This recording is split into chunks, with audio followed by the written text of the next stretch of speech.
Hello friends, welcome back to the new video guys. In this video guys, I am going to show you guys how can you disconnect your Bluetooth speaker to your Tecno phone mobile. Guys, you need to disconnect guys your Bluetooth speaker so as you can disconnect. And guys, now let's see how to disconnect Bluetooth speaker to our Tecno phone guys. In this video guys, I am going to show you friends. So first of all guys, open your phone setting to disconnect. Then guys, scroll it. Guys, you can see guys more connection setting. Guys, tap here. Guys, click on your Bluetooth setting. So I which Bluetooth speaker guys you have connected. Guys, you can see guys I have connected this JBL speaker, so I will disconnect from here. Right side click here, and guys you can see disconnect option, so guys tap here to disconnect.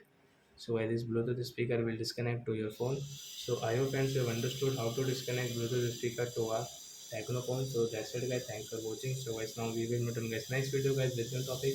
Before going guys, please go and like my video, subscribe my channel, and guys sorry for this sound guys, I cannot do anything, and guys ignore this sound guys, focus on only video. Thank you.